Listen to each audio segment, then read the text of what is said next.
in accordance with the laws of the state of Nevada. This court.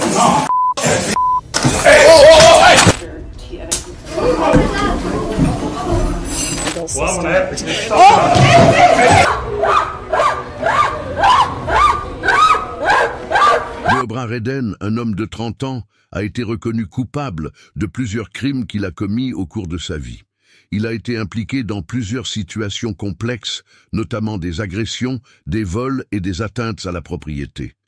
Ces comportements ont donné lieu à une série de sanctions et à un lourd passé criminel, malheureusement déjà marqué. L'un des incidents les plus graves s'est produit lorsque Redden a agressé physiquement une personne, ce qui a entraîné une fracture de la mâchoire de la victime. Cette attaque n'était qu'une partie d'un comportement violent et contraire à l'éthique dont Redden a fait preuve à plusieurs reprises. La violence, dans ce cas, n'était pas seulement une erreur isolée, mais faisait partie d'une histoire d'action de plus en plus préjugée. Le rapport de Redden n'était pas un événement isolé, mais plutôt le point culminant d'une série d'actions négatives qu'il a prises tout au long de sa vie. Ses proches, voire les victimes de ces crimes, ont pu constater qu'il se comportait de manière irrespectueuse envers les lois et les droits d'autrui. Non seulement il ignorait les règles, mais il était aussi un exemple de manque de repentir et de réflexion sur ses crimes. Redden était l'un des nombreux qui sont malheureusement tombés dans le piège du crime. Il était dans un cercle vicieux de mauvaises actions et les conséquences de ces actes étaient plus que prévisibles. La vie de ceux qui choisissent de suivre cette voie est marquée par des défis, des pertes et souvent par l'isolement de la société. Ce qui semblait être une série de petites décisions, souvent prises sans réflexion, a fini par se transformer en une spirale d'événements. Souvent, les personnes qui commettent des crimes, comme Redden, ne réalisent pas à quelle vitesse elles peuvent se retrouver piégées dans un cycle d'erreurs.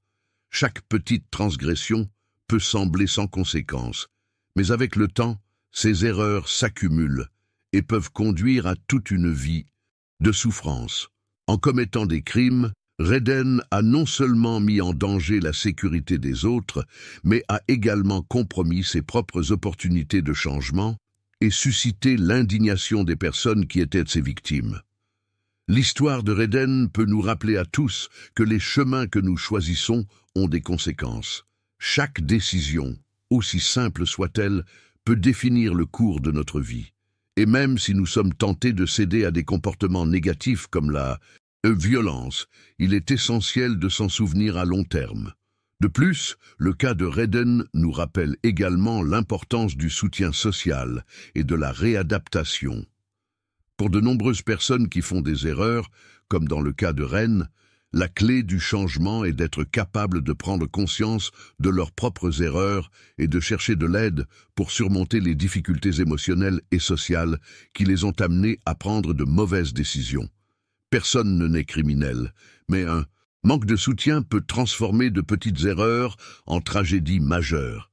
La réadaptation ne doit pas être considérée comme une protection, mais comme une opportunité pour ceux qui ont commis des erreurs de trouver un moyen de reconstruire leur vie.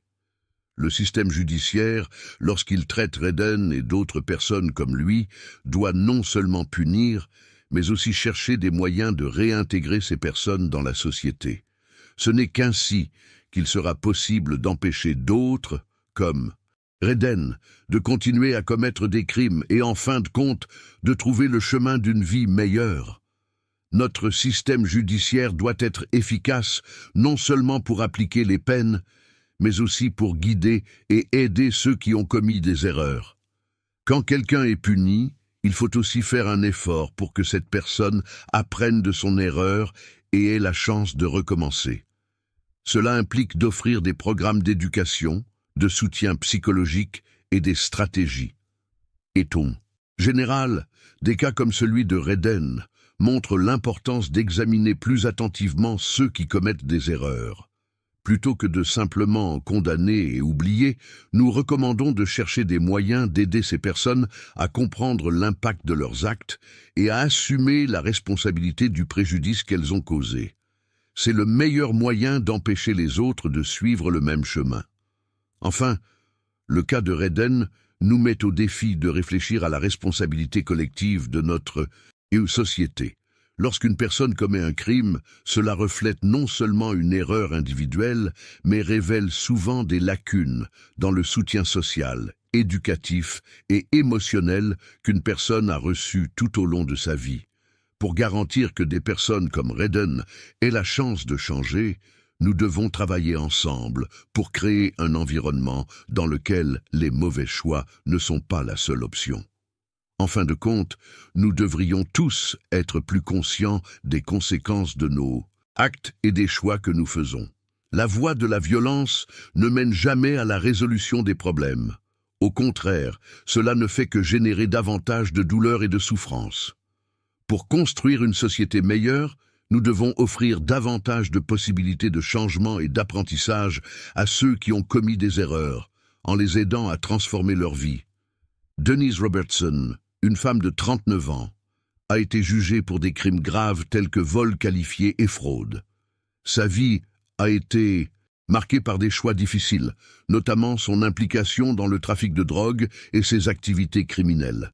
Au fil des années, elle a été arrêtée à plusieurs reprises et a tenté de changer de trajectoire grâce à la réhabilitation.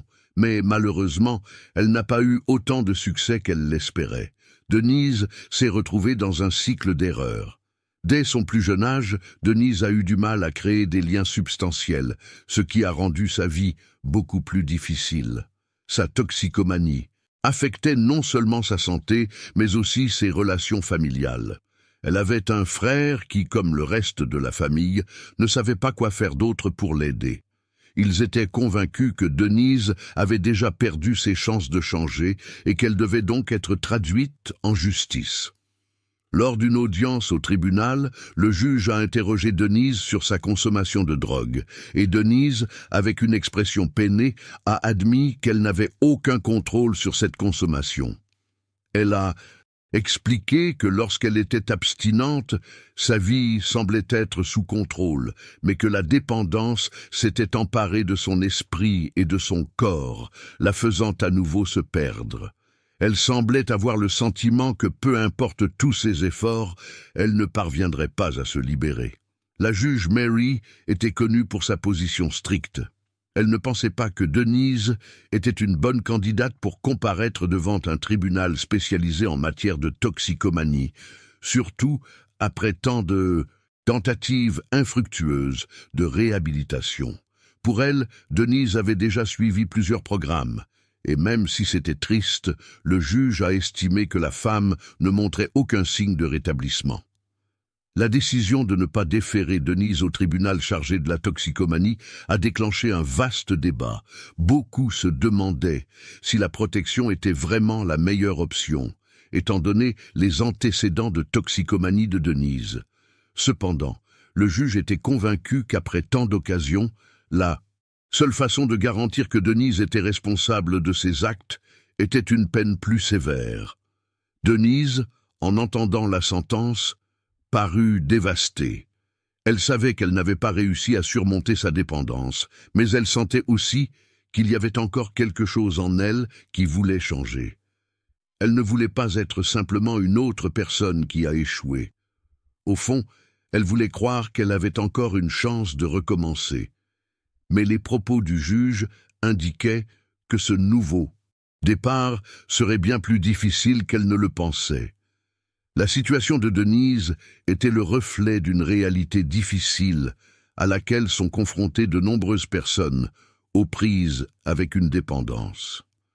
Le système judiciaire est souvent confronté à des cas comme le sien, dans lesquels le délinquant n'est pas seulement quelqu'un qui a commis un crime, mais aussi quelqu'un qui souffre de graves problèmes personnels, comme la toxicomanie. Cela soulève la question suivante: comment punir équitablement et en même temps aider une personne toxicomane? En revanche, la famille de Denise, notamment son frère, était dans une situation difficile. Ils ne savaient plus comment aider. Ils considéraient Denise comme quelqu'un qui était sur un chemin sans retour, et le désespoir les envahit. Ils voulaient une protection stricte, estimant que c'était peut-être le seul moyen pour une sœur de comprendre la gravité de ses actes et les conséquences de ses choix. Bien entendu, d'un point de vue extérieur, la réponse à cette situation n'est pas simple. Pour beaucoup, l'idée de donner une autre chance à quelqu'un ayant les antécédents de Denise semblait être un risque qui ne valait pas la peine d'être pris. Après tout, elle avait déjà bénéficié de plusieurs possibilités de réadaptation, et malgré cela, elle continuait à consommer de la drogue. Denise, à son tour, avait l'impression d'être piégée dans un cycle dont elle ne pouvait pas sortir.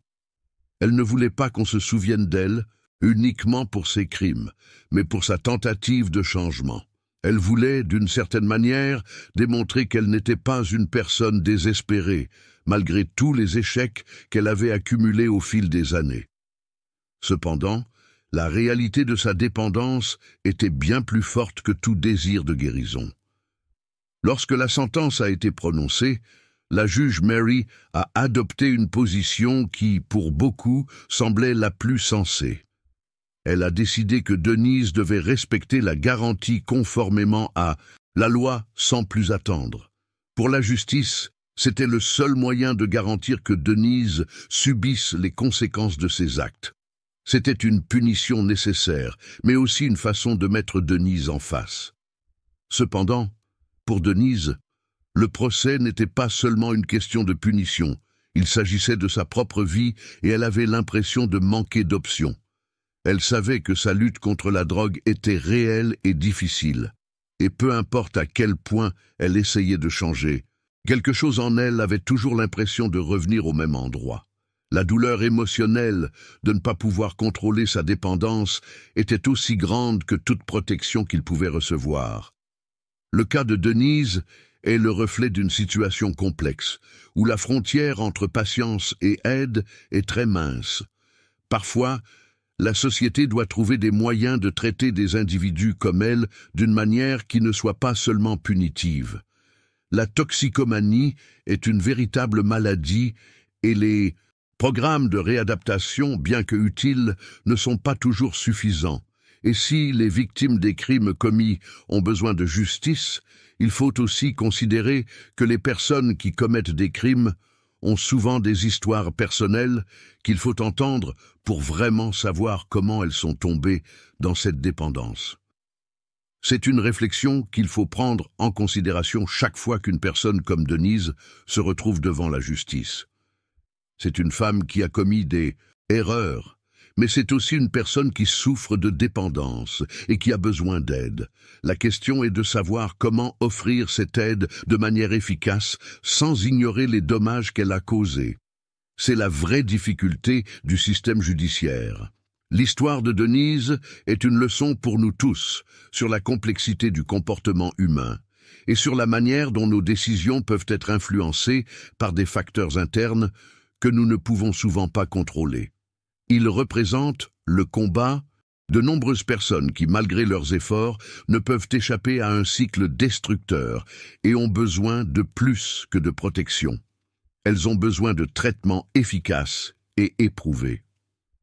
La situation de Denise révèle également le manque d'options adéquates dans le système judiciaire pour faire face à des problèmes tels que la toxicomanie.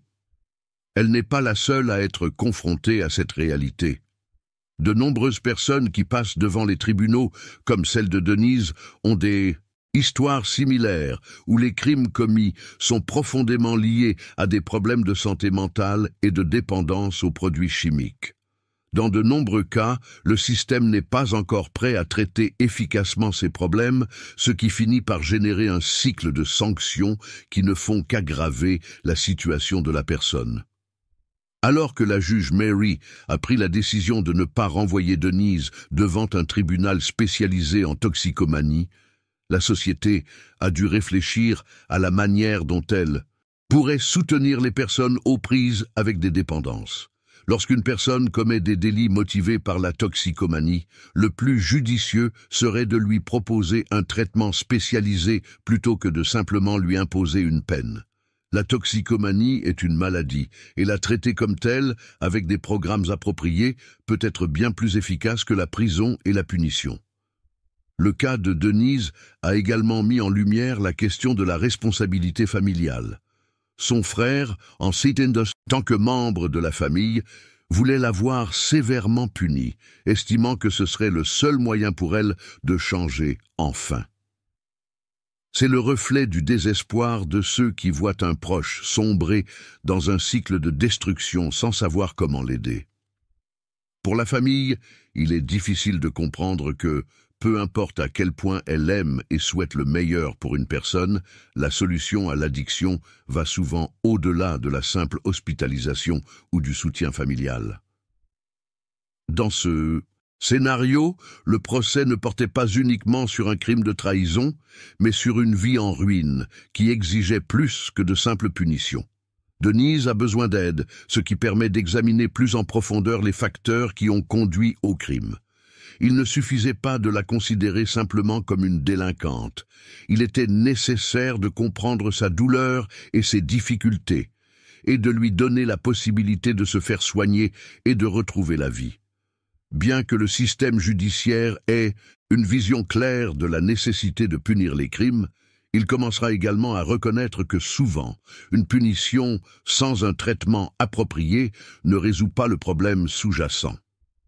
Le véritable défi de la société était, et continue d'être, d'aider les personnes qui se trouvent dans des situations comme celle de Denise à surmonter leur dépendance et à reconstruire leur vie.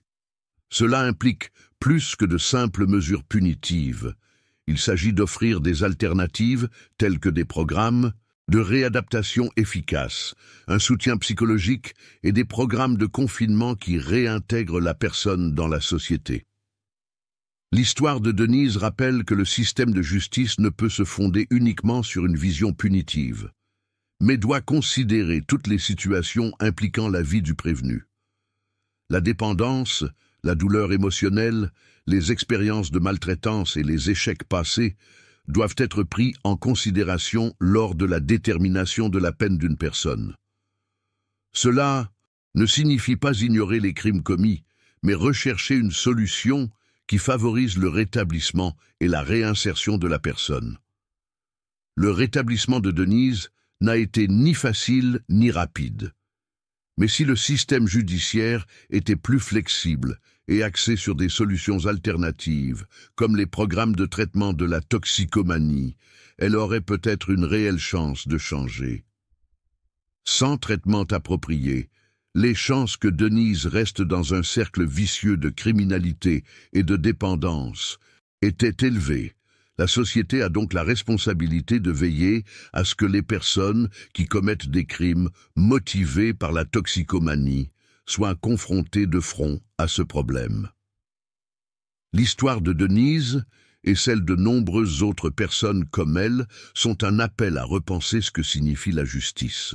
Nous devons considérer que les gens ne sont pas seulement les crimes qu'ils commettent, mais aussi les défis auxquels ils sont confrontés, les difficultés internes qui les ont amenés à commettre de telles erreurs.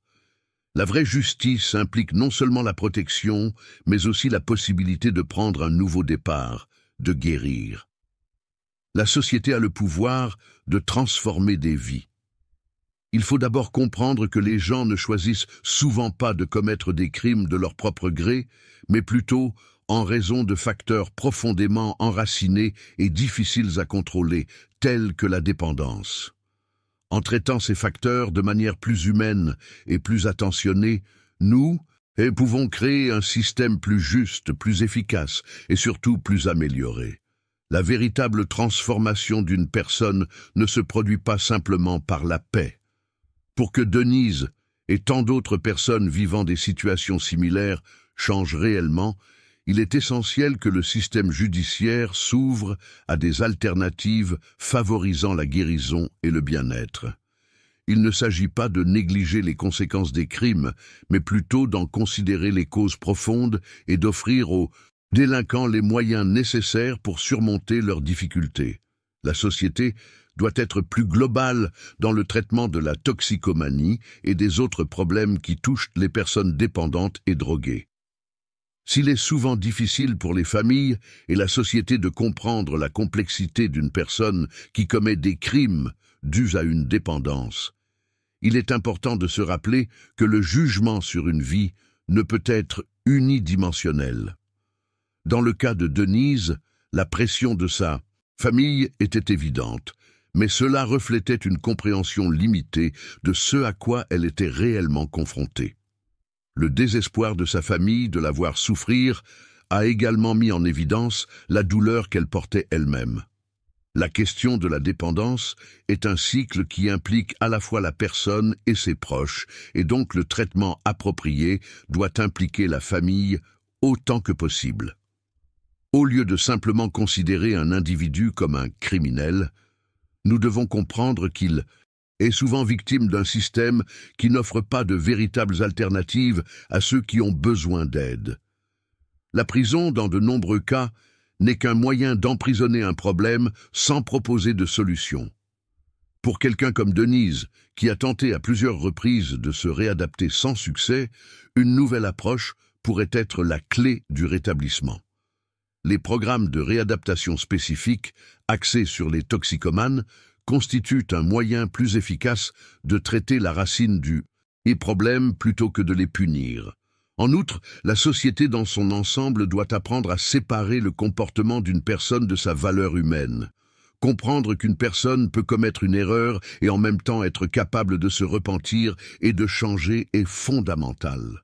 Le processus de rétablissement de Denise a nécessité du temps, de la patience et des efforts, tant de sa part que de la part du système judiciaire. Mais si les gens ont accès aux ressources et au soutien nécessaires, ils auront une chance de réussir. Il est également important de réfléchir au rôle de l'éducation dans la prévention de telles situations. De nombreuses personnes victimes du trafic de drogue et de la criminalité n'ont pas la possibilité d'apprendre à gérer leurs émotions, leurs difficultés et leur situation de vie. Les programmes de prévention visant à donner à ces personnes les outils nécessaires pour faire face aux défis de la vie pourraient, à long terme, les empêcher d'en arriver à commettre des crimes. Un travail de sensibilisation sociale et d'éducation est essentiel pour prévenir. Redden et Denise ne sont que deux exemples d'un problème de société beaucoup plus vaste et plus profond. Ils montrent comment la dépendance peut affecter la vie d'une personne de manière imprévisible et tragique. Mais nous révélons également que si les gens disposent des outils adéquats pour faire face à leur dépendance et à leur lutte, ils auront peut-être une chance de changer. Cela implique non seulement des traitements médicaux et psychologiques, mais aussi une attention particulière aux institutions judiciaires qui doivent être disposées à prendre en compte les situations qui conduisent une personne à commettre un crime. L'avenir du système judiciaire dépend dans une large mesure de sa capacité à évoluer et à s'adapter aux besoins d'une société en constante évolution. Cela implique de comprendre que la vie privée ne résout pas à elle seule les problèmes, en particulier dans les cas où la toxicomanie et d'autres problèmes de santé mentale sont en jeu. Au lieu de punir, nous devons offrir aux individus une réelle chance de guérison, grâce à des programmes qui fonctionnent réellement. C'est seulement alors que nous pourrons garantir que, plutôt que de perpétuer un cycle de criminalité et de protection, nous pourrons commencer à briser ce cycle. Lorsqu'on examine le cas de Denise, une question importante se pose. Comment la société peut-elle soutenir des personnes qui, malgré leurs erreurs, ont encore le potentiel de recommencer? Comment pouvons-nous construire un système qui offre ces opportunités et favorise une véritable réinsertion des délinquants dans la société? Cela implique non seulement de changer notre façon de percevoir la criminalité, mais aussi la façon dont nous nous attaquons aux causes de cette criminalité. Si nous pouvons regarder l'être humain et pas seulement l'acte de s'engager, nous pourrons peut-être transformer de nombreuses vies. Et enfin, le changement commence par l'éducation, par la prise de conscience que des problèmes comme la dépendance ne sont pas des défauts de caractère, mais des maladies qui doivent être protégées. Au lieu de juger ou de stigmatiser, nous devons soutenir, éduquer et offrir les conditions possibles pour que les gens puissent se rétablir. Si nous réussissons, peut-être que Reine, Denise et tant d'autres resteront dans les mémoires non seulement pour leurs erreurs du passé, mais aussi pour les nouvelles opportunités qu'ils ont eues pour transformer leur vie. La vraie justice est celle qui non seulement punit, mais aussi accueille, soigne, traite, récupère. Le cas de Larry Nassar, aussi douloureux soit-il, a également servi d'exemple pour un changement significatif dans les politiques visant à protéger les athlètes et à lutter contre les abus sexuels. Avec la révélation des abus, de nouvelles discussions ont surgi sur la manière de prévenir, identifier et signaler ce type de crime dans les environnements sportifs. Les organisations qui ignoraient ou minimisaient auparavant les plaintes des athlètes ont révisé leur politique et nombre d'entre elles ont mis en œuvre de nouvelles mesures de sécurité pour garantir qu'aucun prédateur ne puisse plus se cacher derrière le manteau de l'organisation. En outre, l'affaire Nassar a généré un soutien accru aux victimes d'abus sexuels dans d'autres contextes, pas seulement dans le sport. Beaucoup de ceux qui se sentaient auparavant seuls et sans voix ont désormais des exemples de personnalités publiques qui se sont exprimées de manière puissante, comme Ali Rezman et Simone Biles. Le mouvement Didn't Me Too, qui s'est renforcé dans plusieurs régions du monde, a vu son impact renforcé par le courage de ces athlètes qui ont donné un visage et une voix aux victimes. Ils n'étaient pas seulement des symboles de résistance, mais aussi des défenseurs d'une société plus attentive et sensible aux questions d'abus. La révélation de l'affaire Nassar a également rappelé douloureusement à quel point les victimes d'abus sexuels sont souvent réduites au silence, non seulement par leurs agresseurs, mais aussi par les institutions mêmes qui sont censées veiller sur elles. Le sport, qui devrait être un environnement sûr pour la croissance et le développement des jeunes athlètes, s'est révélé être un terrain fertile à exploiter lorsque l'intégrité de ces professionnels n'a pas été correctement remise en question. Pendant trop longtemps, la peur d'acquérir une carrière ou une commission d'athlètes d'un niveau supérieur a été placée sur le bien-être des gens, les laissant vulnérables haut. Les témoignages des victimes devant le tribunal ont été profondément émouvants. Non seulement ils ont affronté l'homme qui les avait trahis, mais ils ont également dû revivre des moments de douleur et de souffrance enfouis depuis des années. Certains témoignages étaient remplis d'une force stupéfiante, les victimes faisant preuve d'un courage indomptable en décrivant comment les abus ont affecté leur vie et leur carrière. Mais il y avait aussi des larmes, des sentiments d'impuissance et une plainte pour une enfance et une jeunesse volée. La salle d'audience est devenue un espace où, enfin, leur douleur a été reconnue et où la société a dû faire face à la dure réalité de ce qui s'était passé sous leur règne.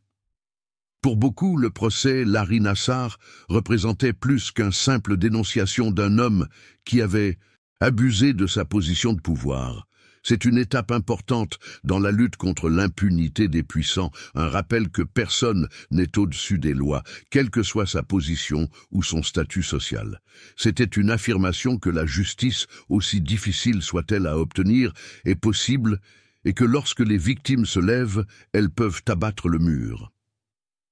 La juge Rosemary Aquilina, en prononçant sa sentence, a non seulement mis Nassar derrière les barreaux, mais a également envoyé un message clair à tous ceux qui tentent de se cacher derrière leur pouvoir.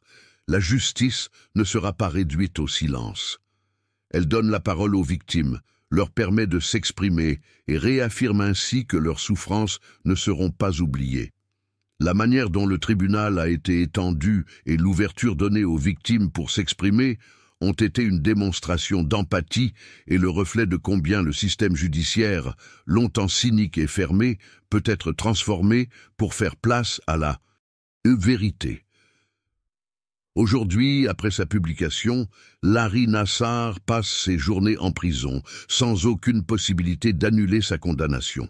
Cependant, les victimes continuent de vivre avec les cicatrices qu'il a laissées. Et la douleur ne disparaît pas simplement parce que justice a été rendue. Beaucoup de ces femmes luttent encore quotidiennement contre les effets psychologiques et émotionnels de la maltraitance. La perte de confiance, les difficultés relationnelles et les conflits internes de honte et de colère sont des défis auxquels ils devront faire face pendant longtemps. Ce que l'affaire Nassar a montré clairement, c'est que la douleur d'une victime d'abus ne s'arrête jamais au moment où l'agresseur est arrêté, mais que la recherche de guérison est un voyage continu et continu. Cependant, on ne peut nier que même si les blessures des victimes ne guériront jamais complètement, le procès Nassar a constitué une étape importante vers le changement. Il symbolisait la fin de l'impunité des prédateurs dans le sport et dans d'autres domaines d'influence, et encourageait également une génération à remettre en question les normes et les systèmes qui permettent que ces abus se produisent. Cela a également contraint la société à faire face à une réalité inconfortable. La confiance et le respect peuvent être utilisés comme des outils de manipulation et d'abus et non comme un.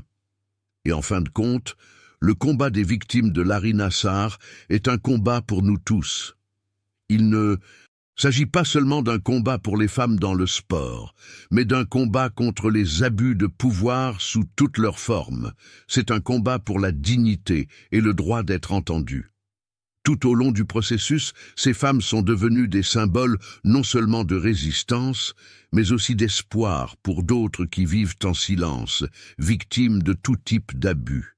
Ils ont prouvé que même dans les situations les plus sombres, il est possible de trouver la force de briser le silence et de lutter pour la justice. L'histoire de Larry Nassar, bien que marquée par la tragédie et la douleur, est aussi une histoire de résilience, de courage et de justice durement gagnée. Elle continue d'inspirer les victimes à se lever, à briser le cycle de la maltraitance et à croire que leur voix compte. En fin de compte, la plus grande victoire n'a pas été l'arrestation de Nassar, mais la force des victimes qui, en s'unissant, ont transformé un système où le harcèlement et les abus contre les personnes sont restés impunis et ont toujours été balayés sous le tapis. Encourager des gens comme Larry Nassar à rester impunis. Joel Delgado était au centre d'une situation qui semblait tout droit sortie d'un film d'action. Mais ce qui s'est passé dans une salle d'audience ce jour-là était complètement inhabituel. Accusé de vol à main armée, il s'est présenté à l'audience en fauteuil roulant, affirmant qu'il était affaibli après un incident en prison. Cependant, dès l'audience, il a surpris tout le monde de manière inattendue. Alors que les agents de sécurité étaient distraits, Delgado, avec une vitesse impressionnante pour une personne en fauteuil roulant, s'est levé brusquement et a tenté de fuir la salle d'audience. Ce qui suit est impressionnant. La tentative d'évasion de Delgado a eu lieu au milieu du procès, et le contraste entre son apparente faiblesse et la rapidité avec laquelle il a crié a étonné toutes les personnes présentes. Lui, qui jusqu'alors était traité comme un accusé affaibli, a déclaré que sa capacité à tromper autrui était loin d'être limitée. Le tribunal, qui devrait être un lieu d'ordre et de contrôle, est devenu une scène de chaos. Les agents de sécurité ont couru après lui, mais sa fuite n'a pas duré longtemps. Delgado a été repris à quelques mètres de là, mais la scène était déjà enregistrée dans toutes les mémoires et, bien sûr, sur les réseaux sociaux. Ce qui aurait pu être un moment tendu s'est transformé en quelque chose de comique, mais aussi de tragique. Après avoir été repris et ramené dans la salle d'audience, Delgado est apparu une fois de plus comme le centre de l'attention. Cependant, au lieu de paraître intimidé, il semblait presque dédaigneux de la situation. Désormais, de nouveau dans son fauteuil roulant, sa posture semblait moquer le sérieux du processus judiciaire. Le juge, visiblement satisfait de l'audace de Delgado, a livré une réflexion sévère sur l'affaire. La compassion a des limites. La récidive exige des conséquences. Ces paroles, prononcées sur un ton ferme, reflétaient la gravité de la situation, mais indiquaient également clairement que des actes comme celui de Delgado ne seraient pas tolérés. L'évasion de Delgado n'était pas seulement un spectacle inattendu, mais elle a également mis en lumière une série de problèmes que peu de gens auraient pu imaginer. Dans un système judiciaire où le contrôle est fondamental, l'échec de la sécurité des tribunaux était évident. La distraction des agents de sécurité et la facilité avec laquelle Delgado a réussi à s'échapper ont suscité des discussions sur la manière dont les tribunaux ont traité les accusés qui semblent avoir des caractéristiques physiques, mais qui, en réalité, sont capables d'actions imprévues. L'évasion d'un homme en fauteuil roulant semblait impossible, mais pour Delgado, ce n'était qu'une autre occasion de tromper le système de sécurité du tribunal. L'incident de Delgado a suscité de nombreux débats, non seulement sur la sécurité des salles d'audience, mais aussi sur ce qui se passe lorsqu'une personne désespérée de liberté est capable de prendre des mesures extrêmes. Sa fuite, qui semblait irréfléchie, était une réponse à son désir d'échapper aux conséquences de ses crimes. Son action était une manifestation du désespoir d'un homme qui se trouvait déjà dans une situation difficile, mais qui essayait néanmoins de lutter par tous les moyens pour sa liberté, même si cela impliquait de tromper tout le monde autour de lui. Cet épisode est devenu un symbole des décisions irrationnelles qui peuvent être prises lorsque le désir de fuite est plus fort qu'eux. L'affaire Delgado a également mis en lumière un problème encore plus profond. Les familles des accusés sont confrontées à des dilemmes éthiques et émotionnels complexes lorsque leurs proches sont impliqués dans des crimes. Un exemple frappant de cette complexité est celui d'une mère qui, voyant son fils accusé de vol en raison de sa toxicomanie, a demandé, dans un plaidoyer angoissé, qu'il soit envoyé dans un établissement de réhabilitation plutôt que dans une prison. Elle pensait que la réadaptation pourrait sauver son fils, lui offrant une chance de reconstruire sa vie. Cependant, le juge, après avoir évalué les antécédents de récidive de l'accusé, a décidé d'une peine plus sévère, ce qui a suscité la discorde. Cette division des opinions sur la peine reflète un dilemme constant dans le système judiciaire. Comment concilier tolérance et réhabilitation? Beaucoup de gens pensent que, quelles que soient les circonstances, il est nécessaire d'appliquer des sanctions sévères pour garantir la sécurité de la société.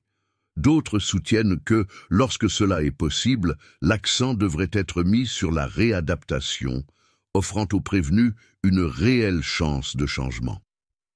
Les deux parties ont leurs arguments, et la décision du juge dans des cas comme Delgado et le fils de la femme qui a demandé de l'aide reflète la complexité du rôle d'un magistrat. Dans de nombreux cas, le système judiciaire devient le terrain de conflit entre différentes approches de la justice. Certains juges adoptent une posture plus ferme et plus punitive, tandis que d'autres recherchent des alternatives favorisant la réinsertion du prévenu dans la société. Le juge chargé de traiter le cas de Delgado, par exemple, semblait plus enclin à punir sévèrement toute tentative de fraude ou d'erreur. Son procès visait non seulement à punir l'accusé pour son évasion, mais il véhicule également un message clair. Le système judiciaire doit être respecté et toute tentative de subversion sera traitée avec rigueur. Toutefois, cette approche punitive pourrait ne pas suffire à résoudre les problèmes les plus profonds auxquels beaucoup sont confrontés. Beaucoup de ceux qui commettent des crimes, comme dans le cas de Delgado, portent avec eux des histoires de vie difficiles, des traumatismes, des dépendances et des troubles mentaux. Pour beaucoup, la récidive de la criminalité est le résultat du manque de possibilités de réadaptation et de l'absence d'un réseau de soutien qui les aide à surmonter ces difficultés. Le système, dans sa forme actuelle, n'offre souvent pas de solution efficace pour briser ce cycle de criminalité. Cela soulève une question cruciale. Comment éviter que des individus comme ceux qui sont minces, qui montrent déjà des signes de désespoir et d'instabilité, ne continuent de tomber dans le système? Le cycle de récidive est l'un des échecs les plus évidents du système pénal.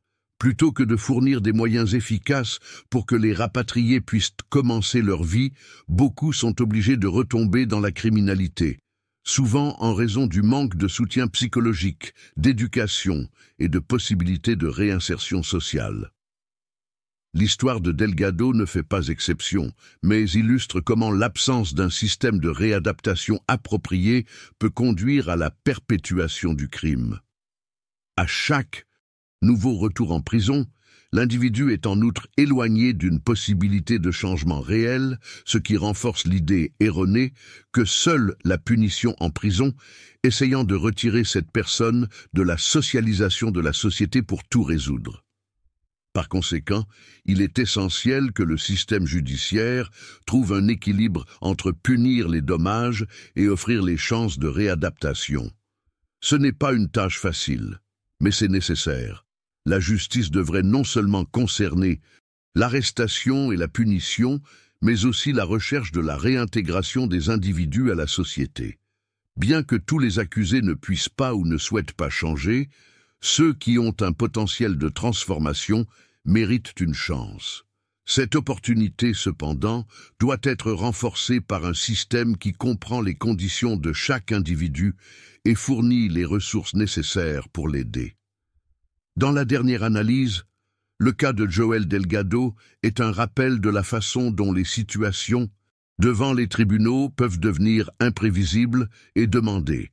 Dans le même temps, c'est le reflet des échecs structurels du système pénal, qui doit encore évoluer pour être plus efficace, pour empêcher la récidive. La justice doit être construite non seulement sur les sanctions, mais aussi sur les opportunités pour ceux qui, malgré leurs erreurs, cherchent une chance de recommencer.